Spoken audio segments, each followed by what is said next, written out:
अमरावती शहरातील साईनगर येथे श्री गजानन महाराज ट्रस्ट यांच्या वतीने समर्थ सद्गुरू श्री संत गजानन महाराज प्रगट दिन महापर्व 2026 मूर्ती प्राण प्रतिष्ठा रौप्य महोत्सवी वर्षनिमित्त आयोजित संगीतमय भागवत ज्ञानकथा सप्ताह सुरू झाला असून दिनांक 1-2-2026 ते 7 दिनांक रविवारपर्यंत सुरू राहणार असून या संदर्भात गजानन महाराज ट्रस्टच्या वतीने माहिती देण्यात आली आहे। श्री क्षेत्र गजानन धाम साईनगर अमरावती येथे या भागवत सप्ताहाचं आयोजन करण्यात आलं असून या भागवत सप्ताहाला संगीतमय श्रीमद भागवत कथा प्रवक्ते परमश्रद्धेय विदर्भ रत्न अवप श्री गुलाबराव महाराज आळंदीकर यांच्या म्हणीतून भागवत सप्ताह सुरू आहे। यावेळी दैनंदिन कार्यक्रमाचंही आयोजन करण्यात आलं असून काकडा आरती, अभिषेक, श्रीची महापूजा, दैनंदिन सकाळची आरती, श्रीमद भागवत कथा पूजन, श्रीच्या मूर्ती प्राण प्रतिष्ठेचे मुख्य यजमान वंदनाताई अशोकराव नाखले, मुख्य आयोजन श्री माधवरावजी वेरुळकर यांच्या शुभ हस्ते हे झाले आहे। तर विविध कार्यक्रमाचंही आयोजन या भागवत सप्ताहामध्ये घेण्यात आलं आहे। तर रोजच इथे मोठ्या प्रमाणात भाविक भक्त भागवत सप्ताह ऐकण्याकरता शहरातून येत असून मोठी गर्दी सध्या साईनगर भागातील श्री संत गजानन महाराज मंदिरामध्ये पाहायला मिळत आहे। यावेळी संपूर्ण मंदिर परिसर रोषणाईने रात्रीच्या वेळी झगमगत असून अतिशय आनंदमय वातावरण सध्या साई मंदिर येथे पाहायला मिळत आहे। आश्रमाच्या अंगणात एक झाड होतं आणि त्या संत गजानन झाडावर महाराज सुद्धा एक पोपट मंदिर होता। येथे पाहायला मिळत आहे। त्या शेठजीला पाहिल्याबरोबर तो पोपट म्हणू लागला, आगतम स्वागतम सुस्वागतम इदम आसनम अलंकृतम भवतम। या शेठजी या, महाराज पूजा करत आहेत, बसा, दूध घ्या, आमच्या आश्रमातलं पाणी फार गोड आहे, ग्लासभर पाणी प्या, थोडी विश्रांती घ्या। लगेच शेठ आमच्या महाराजांचं पूजा झाली, नित्यनेम झाला की लगेच प्रवचन आहे, तेवढं प्रवचन ऐका, नंतर लगेच प्रसाद आहे, जेवण केल्याशिवाय जाऊ नका।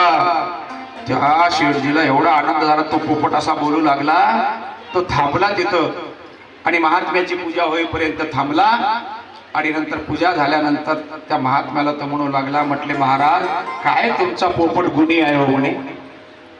म्हणे काय झालं? माझा एवढा आदर सत्कार केला क्या? आणि पोपट असा पक्षी आहे की तुम्ही तो बोलायला लवकर शिकतो इतर पक्षापेक्षा। किती सुंदर बोलला, माझं स्वागत केलं म्हणे त्यांनी, या बसा, दूध घ्या, नाश्ता करा, सत्संग ऐका, जेवण करून जा।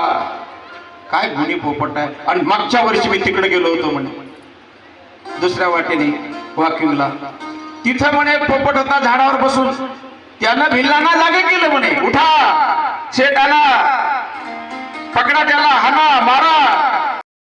नेण्याकरता त्यांच्या मुलांनी विनंती केली की बाबा आता तुम्ही एकटे इथं राहू नका,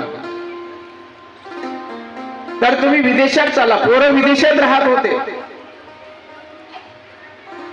पण यांनी सांगितलं, म्हटले विदेशात येतो पण एका अटीवर, म्हणे कोणत्या? वर्षातून 2 महिने तरी मला भारतात येऊ द्यायचं, या अटीवर मी येतो तुमच्यासोबत। मग ती अट कबूल केली, शेठजी गेले विदेशात। 10 महिन्यानंतर शेठजी आले विदर्भ आपल्या भारतामध्ये। आल्यानंतर त्यांना सवय होती सकाळी उठले की मॉर्निंग वॉकची। आजकाल लोकांना मॉर्निंग वॉक करावी लागते, 50 वर्ष आधी लोक मॉर्निंग वॉक करत होते का? काही गरज नव्हती, कारण आपोआप व्यायाम होत होता त्यांच्या कामामध्ये, आता व्यायाम राहिला नाही। म्हणून यांना सवय होती मॉर्निंग वॉकला जायची। एकदा ते एका रस्त्याने गेले महाराज मॉर्निंग वॉकला, थोडे दूर गेले तर ती भिल्लाची वस्ती होती। त्या भिल्लाच्या वस्तीवर एक झाड होतं रस्त्याच्या कडेला, आणि त्या झाडावर एक पोपट होता, आणि तो पोपट त्या शेठजीला पाहिला, हातात अंगठ्या गिंगठ्या, गळ्यात गोप वगैरे सगळं पाहिलं। पोपट म्हणू लागला, आला रे, पकडा, हाना, मारा याला, मालवाला आहे। लगेच ते सगळे, भिल्लाची वस्ती होती, भिल्ल उठले, चोर लुटारू उठले, त्या शेठजीला लुटून घेतलं महाराज सगळं।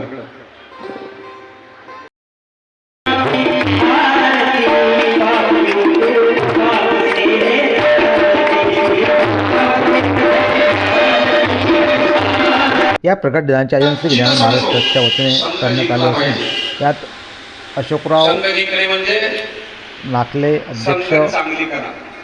कारण गुलाबराव माणसाच्या ठिकाणी पवार काही गुण उपाध्यक्ष, येतात ते प्रशांत संगतीने इंगोले येतात, सचिव, दोष उज्ज्वल येतात ते धार्मिक सुद्धा कोषाध्यक्ष राजेंद्र संगतीने येतात. वर्ण नाही, आष्टेकर संसर्गाच्या सभापती, दोषा सुनील गुणा काळणे भवती. विश्वस्त, विकास वैद्य विश्वस्त, पंजाबराव विश्वस्त, महादेवराव वेरुळकर विश्वस्त, शरद उदखेडे विश्वस्त, अविनाश देशमुख विश्वस्त हे यावेळी या संपूर्ण कार्यक्रमाची रचना आखत आहे. तर यावेळी या भागवत सप्ताहाचे आयोजन करण्यात आले असून मोठ्या प्रमाणात भाविक भक्त या संगीतमय भागवत सप्ताहाचा आनंद घेत आहे. तर साईनगर भागात संपूर्ण भक्तिमय वातावरण संचारले आहे.